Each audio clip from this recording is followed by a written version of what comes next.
I think that a lot of comics wish that they were rappers.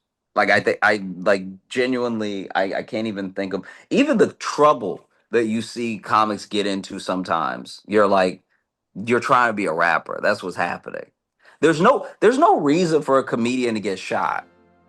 Like like we shouldn't be shot. You know what I mean? Like what were you doing? How were you moving that you ended up getting like shot in the thigh?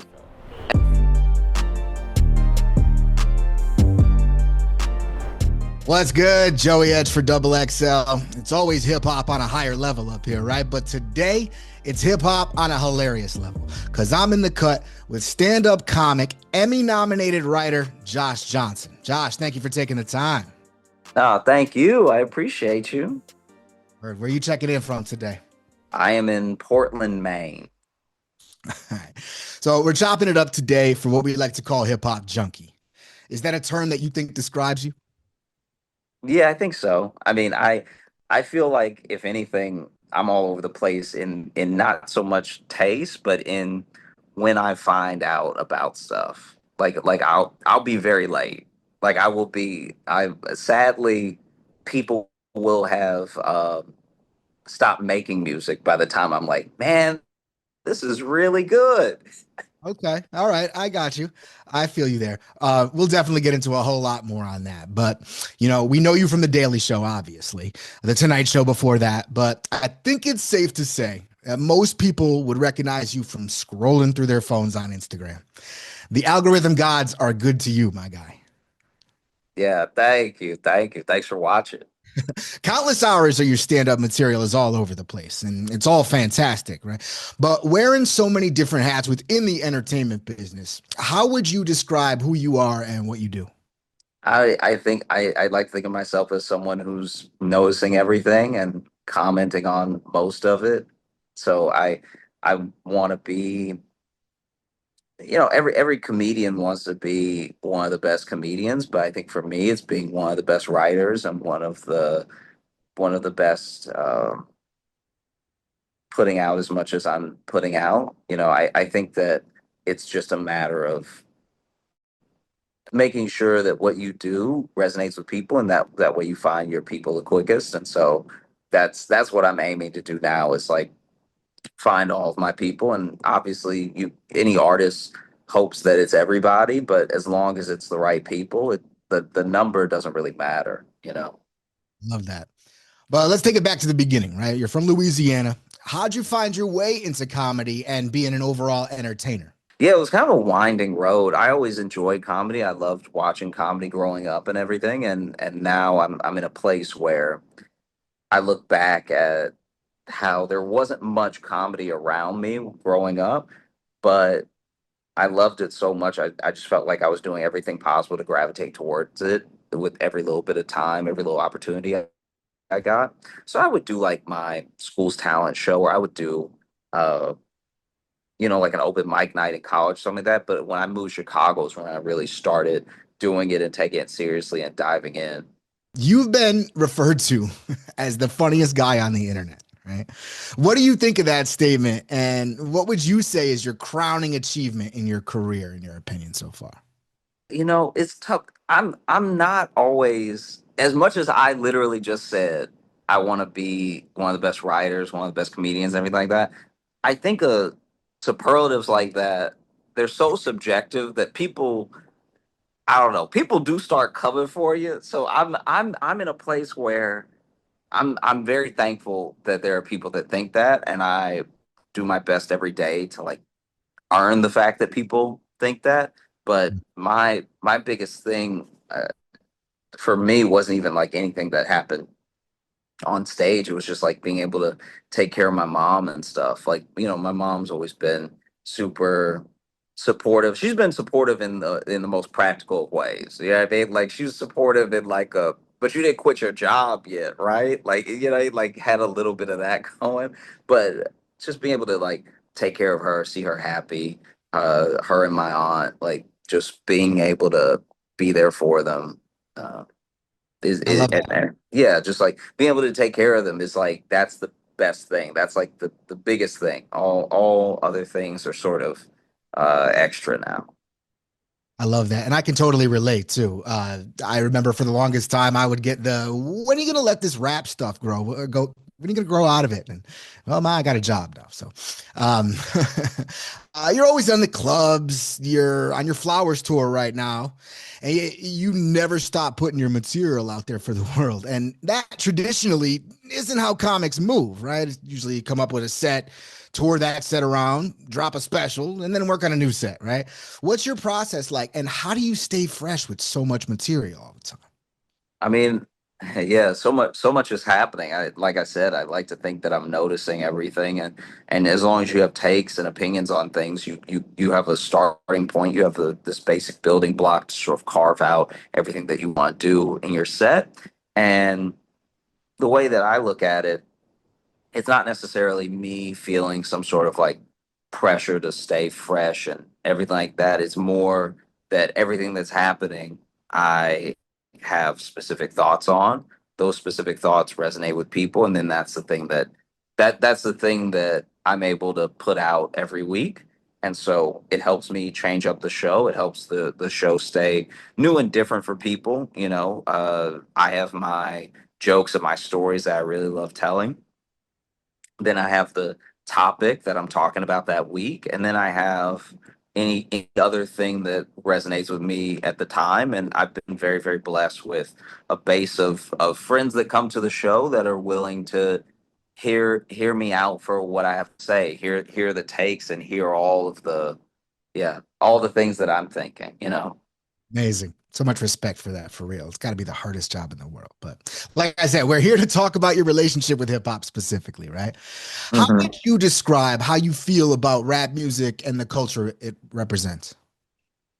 I mean, I think that everything that's happening now, you need different forms of expression to get out those specific ideas. Like, you know, everyone's going to have a different place they see America in right now, but you see through hip hop exploding onto the world stage, past just being in the US, past just being in even the demographic and like the original culture that invented it, that there is something not just for everybody, but there's lanes of expression for everybody in hip hop. And so once you saw, I remember being a kid and seeing someone rap in Spanish for the first time. And that was the thing that opened my mind up to the fact that all yeah, all expression is universal, even in its specificity. The more specific you get, you would think the more people you're cutting off, but the more specific you get about whatever it is you're going through, the you've actually increased the likelihood that you find the people who feel the way you feel. And because most of us have these like very shared experiences of being in love or losing a job or like really wanting something and getting it or feeling like you're it and nobody sees it yet. It's like those things are more universal. So you can connect with someone's journey in that thing way better than someone just trying to do regular pop that appeals to everybody. And so I see a lot of potential for strengthened relationships between artists and their communities right now, because I think people more than ever need these outlets to feel like normal and heard. Absolutely. And that's such an appealing aspect to hip hop culture and why it's become the global phenomenon that you've talked about in all these years. Do you remember when you were first introduced to hip hop? You talked about being a kid. You remember? Yeah, I it was definitely on the radio. I'm trying to remember one of the first songs I would have heard. But just like being in the car with my Sure. with my family. And my mom is um very religious, so she only ever wanted gospel playing in the car. But every once in a while, maybe there'd be like a little bit of talk radio on the gospel channel. So she'd flip a little bit, and then I'd hear just a little bit of something. I had to go find most of the hip hop that I liked myself, because it's like you get a little bit of a taste of it. You're at a red light, and maybe something plays for 10 seconds, and you're like, that beat or that, just the way that they rhyme that structure together. It's just like so enticing, and then you go find it on your own. So that was like my main introduction. It's just like being in the car, 2000, honestly, yeah, like 99, 2000, and just hearing different beats or hearing different flows and just being like, this thing is amazing. For sure. Who were some of your favorites back then? Um, Definitely Dr. Dre, Eminem. As soon as like that early, late registration graduation, yay, I was all over that. I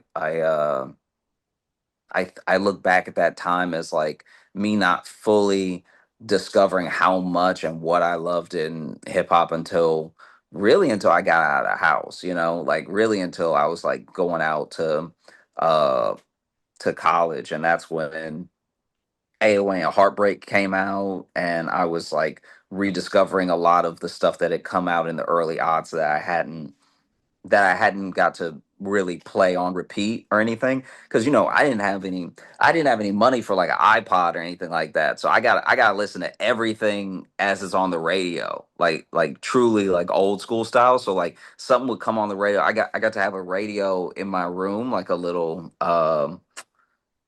like dollar store boombox type thing. And I'd be listening to maybe like Baby Bash or something like that would come on, like some sugar or something like that. And then listening to even some of the local artists that would get a couple plays, because that was, you know, back when you could win whatever. Like, you'd have like a freestyle Friday, and then you could win your track being played once on air or something like that. So I got to discover a couple of local acts that way, who I'm not really sure even making music, but it was just such a moment. Sure, for sure. Do you have a top five rapper list now? Yeah, it gets harder and harder every year. The more that I discover, the more that you want that Rushmore to be like the size of Congress. You know what I mean? Like, but I think there's okay. I think there's Kendrick. Because of like how I discovered him, and like the fact that he still has such longevity, like Eminem is definitely in there. And I'd say, yeah, it's like Kendrick, Eminem, um,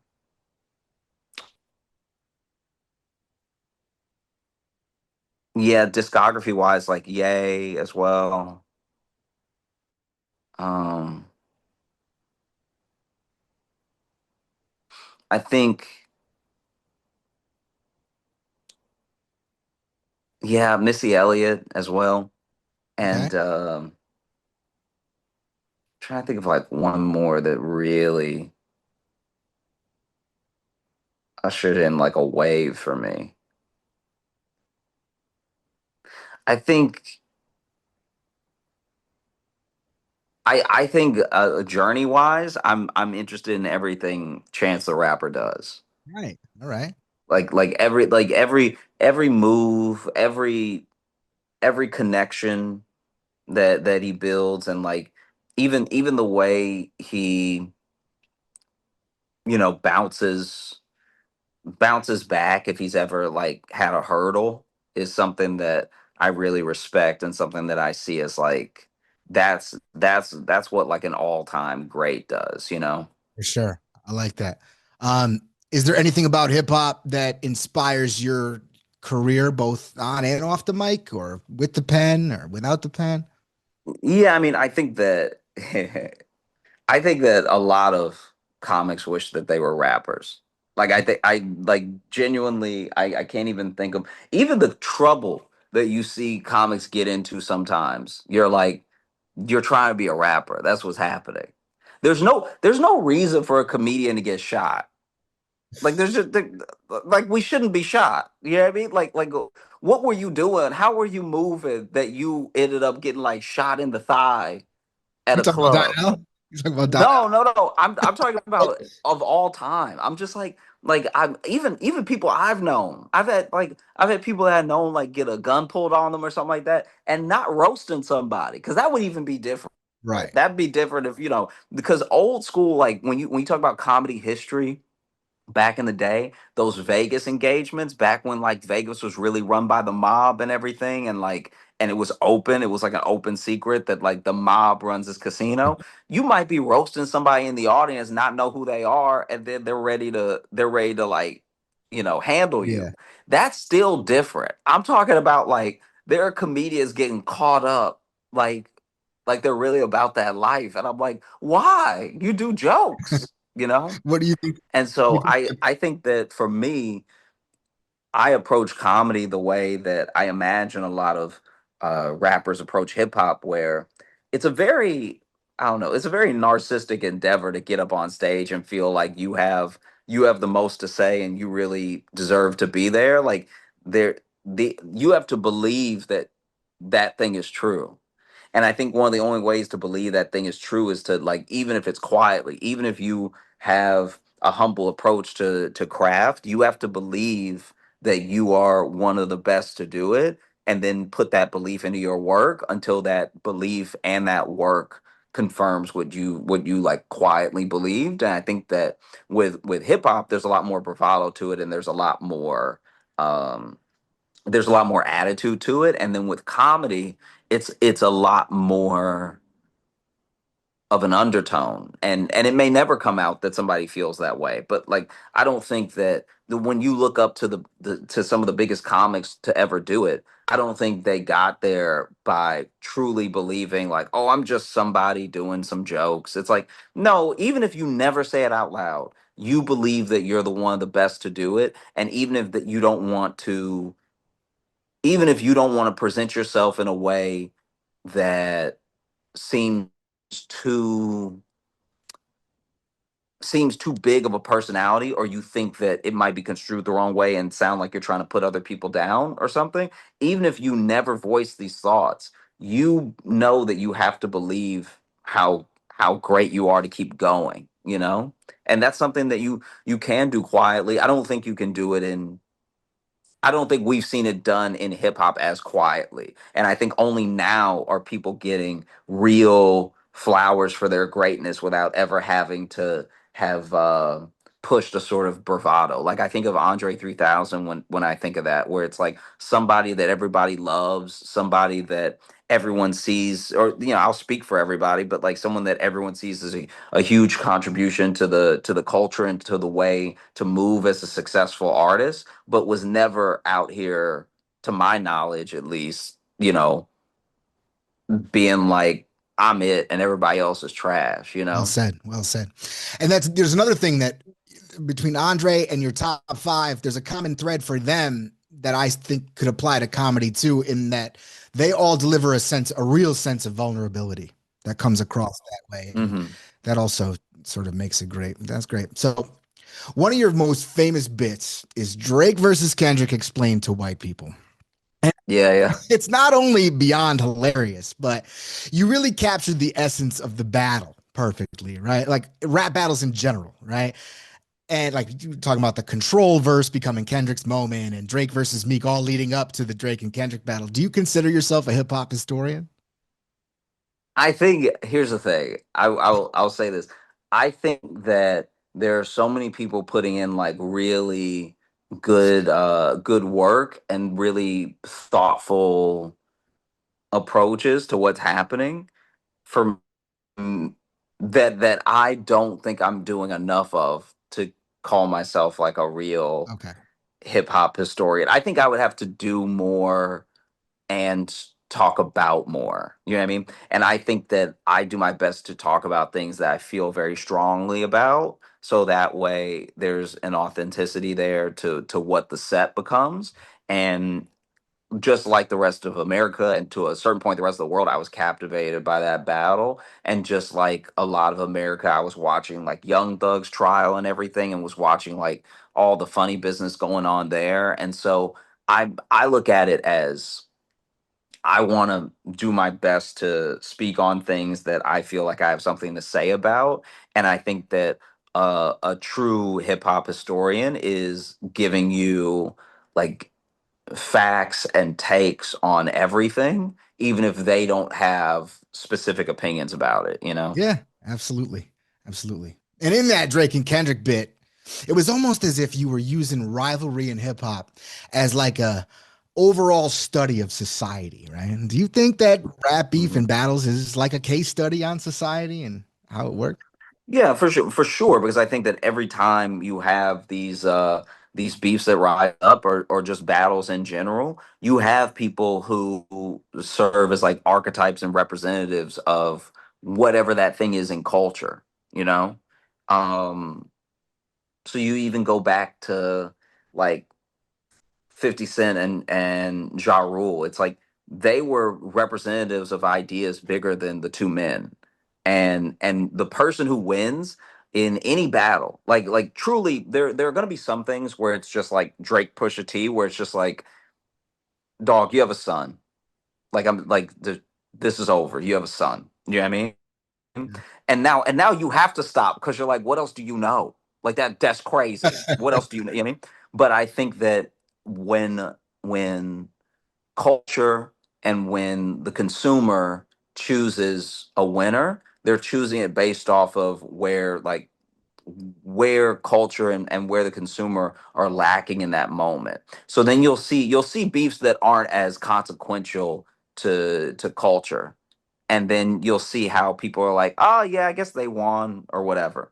I think those picks still come from where we see ourselves in that moment, you know? And to the credit of like hip hop fans, I don't really there's still obviously contention with people picking their favorite and not being able to land on a clear winner, but there isn't a lot of like going back and actually being like, actually this person won. Do you know what I Mm, mean? Like one of the things I like about it is that not only is there a fire of competition, but there is some finality to it. Like, there are going to be people who say like Nas won. There are going to be people who say Jay Z won. Right? That's something that's like going to be contended for all time. But when you see like, trying to think of like another really prominent one that had me like captivated at the time. Like I don't think anyone was under any illusions about like Eminem versus Benzino. And I don't think that we're gonna go back 20 years from now and be like, actually, Benzino had, do you know what I mean? I think that those things are fairly settled. And that's something that you don't get in a lot of other art forms. for sure. Good. All right. So, as the subjective, as you put it, I guess I'll leave with that. But as the funniest man on the internet, who's the funniest rapper? It's hard to beat somebody who maybe doesn't joke often, but when they do, it really hits. But then I think volume there has to be something said for volume, and so I think it's Lil Dicky. Okay. All right. Yeah, yeah. Did you have a different answer? Do you have somebody in mind that's Uh, different?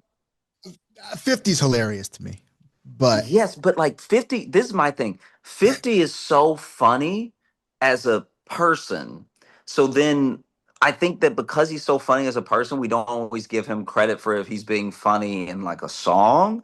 But like I don't really I feel like when I was coming up with 50, it was like there were no jokes in Get Rich or Die Trying. right. 50 as a person is like hilarious. Yeah. You know what I mean? Yeah.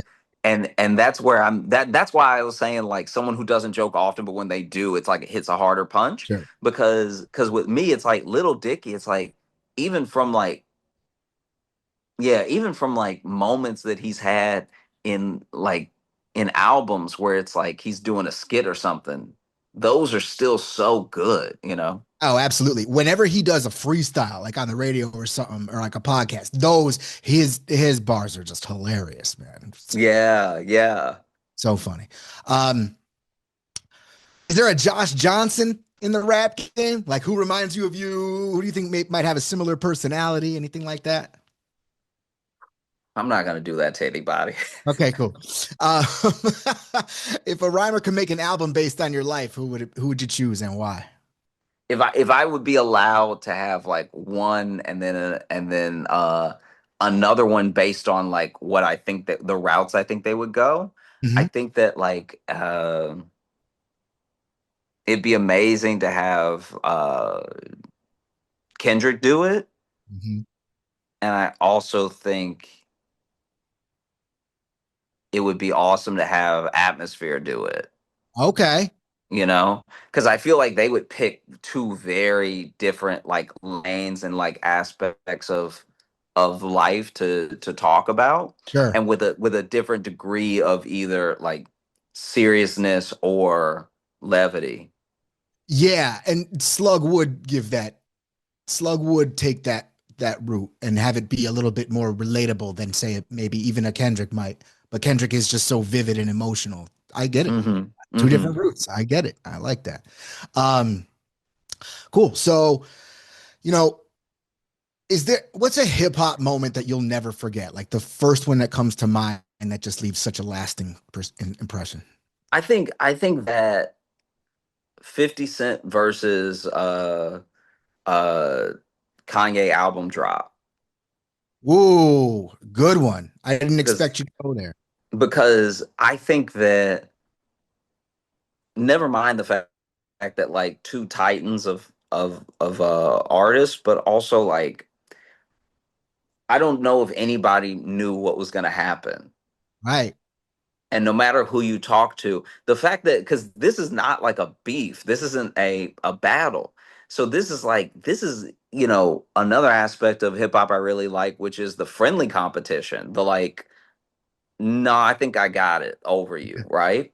And I think that with something like that, the fact that like two of my like, because you gotta remember, I'm like this kid, two of my favorites going up against each other like that, and I know I'm gonna listen to both. So it's like I have no like, I'm not like even picking sides in a way. I'm just like excited to see it happening.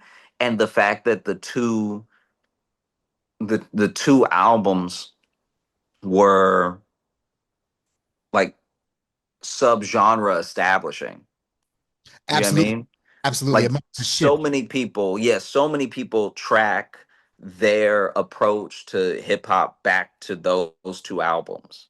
It's a great point, and it's so true. And it was a shift in two different directions, and it could be pinpointed to that moment. So that was Yeah, it was, man. I still remember that. I still remember even the face off. I was like, yeah, this is crazy. yeah, yeah. Cool. So have you ever worked with or just kicked it with any rappers? Um, yeah, but I feel like I've not I haven't had the opportunity to work with uh rappers in the way that I'm imagining yet.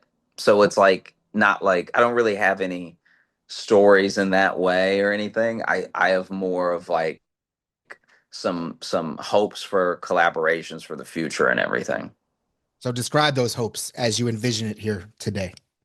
What Yeah, I mean, I would love to work with people in the capacity of a live show, and then bring people out and showcase people who I really enjoy to an audience that I believe will love and enjoy them. So we've seen like a Ti do his thing as a stand-up. Are there any rappers that you think would make good comics? And what about them makes you say that? I think Eminem for timing, Got good timing. and I also think like 50 Cent for like content. Like like just the way he roasts is like it's coming from a place that is so deeply funny that even sometimes I'll like, he's one of the only people where if he posts something and I don't get it, in my head I'm like, I didn't get it. It's not that it's not funny, if that makes sense. And I haven't seen every single post he's ever done, but just I know when he gets in on somebody, they'll be like, wow, this is crazy, and this is what like a comic would do, you know? Yeah. He's even when he's not being legit, like if he does, even with people he likes, he's a hilarious roaster. He sat here on this very Zoom and did like 10 minutes on Busta Rhymes that had me in stitches. And they're Yeah, yeah, yeah, yeah. he's funny like that. So what advice would you give to a rapper specifically who's looking to get into stand-up for the first time? I mean, I think being as like authentically you as you are in your music will only serve you well when you're just speaking your words without an instrumental behind you. I mean, people are still showing up and like they're still coming to experience what you have to say. So there won't be as many differences as it seems. Like obviously there's jokes per minute and there's a sort of expectation that everything is leading somewhere, but I feel like I'm always looking at the other side of the fence where to me music is so difficult that because I already do this in my head, anybody who wants to get into it, I'm like, oh, I feel like you have a huge head start, you know? Yeah. Is there anybody that you would like to see in a movie that you would like to write for? Yeah, yeah, yeah.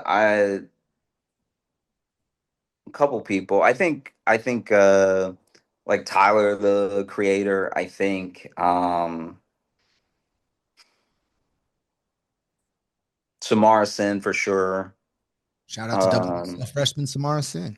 and maybe Ludacris. Like Okay. Ludacris has been acting, so Is there a, do you have a favorite like movie character that was played by a rapper? I don't think so. I feel like actually now that okay, do you remember when Common was in Smoking Aces? Absolutely. The Hitman movie. Yeah. What I love about that is like that movie from like that character's perspective is so insane because if I remember it correctly, he doesn't know. Like he knows they have to lay low. He doesn't know everybody coming to kill them. So then like everybody is just losing their minds around him and he doing his best to just stay alive is so funny to me. And then even the moment where Alicia Keys is like, "Oh yeah, we're about to like kill this dude," and he's holding her, and he's like, "All right." Yeah. That's a good one. That's a deep pull too. So how about rap concerts? Is there a on-stage performer that you admire for their craft? Yeah, yeah. I got to see Chance the Rapper do a set at Boston Calling back in the day, Okay. and at one point he brought out Francis, and that was awesome. And just like I felt like even for a festival set, it had layers to it, and I really appreciated them. Bet. Well, this has been super dope. Why don't you plug your handles and all that and your specials and all that kind of stuff, your Oh tour? yeah, you can find me at Josh Johnson Comedy on pretty much everything. I am on YouTube, Instagram, TikTok, Facebook, and I put out sets every Tuesday at Josh Johnson Comedy on YouTube. If you want tickets to shows, come be a part of it live. It's joshjohnsоncomedy.com, and I'm on the Daily Show as well. So just be looking out. I'm coming to a screen near you. Love that. Bet. Well, with the incredibly talented and hilarious Josh Johnson, I'm Joey Edge for Double XL's Hip Hop Junkie. Visit the Double XL store to buy merch and hit subscribe for more videos from Double XL.